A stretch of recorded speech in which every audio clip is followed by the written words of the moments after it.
Welcome to Active Animals. Learn how to play the game. This is video 2 in the game, how to play.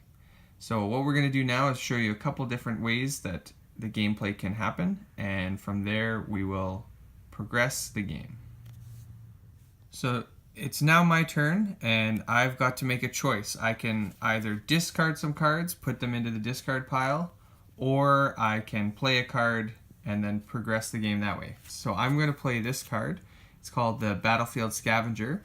Now this one, some item cards require an exercise. So this one requires 8 spider walks, but then what happens is I get to search my discard pile and use a card immediately.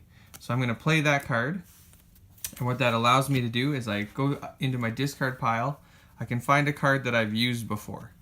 Now this card that I've used before is the Mountain Dojo.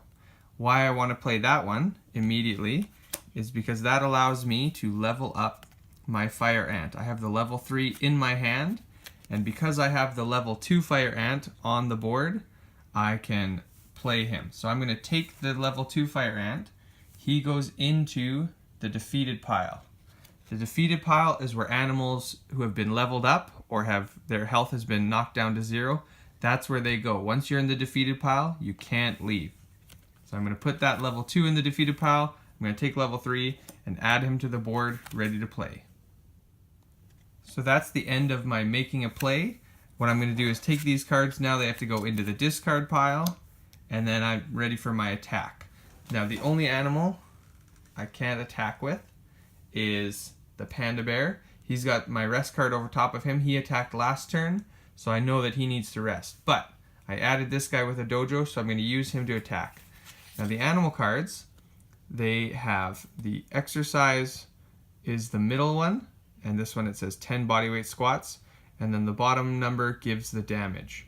So if I do 10 bodyweight squats, then I get to do an attack that does 8 damage. And if I do the exercise, my opponent has an animal with 7 health, and so my attack, if I say I'm attacking him, that takes his health to 0, and he goes into the opponent's defeated pile. One quick note, you can only attack the animals in the front row. So when my opponent attacks me, they can only attack these 3 animals unless they have an item card that allows them to attack the animals behind. So part of your strategy is which animals do you want to protect and which animals do you want to keep in the front. You can attack with any animal, which is why after attacking with the Fire Ant, I'm going to put the rest card onto him so he can no longer attack for 1 turn. And then if I want to attack with the panda again, I can, even though he's in the back row. So you can attack with anybody. Now I've done my attack, I've done my play, so I'm going to fill my hand. 1, 2, I played 2 cards. So now I have 5 in my hand again.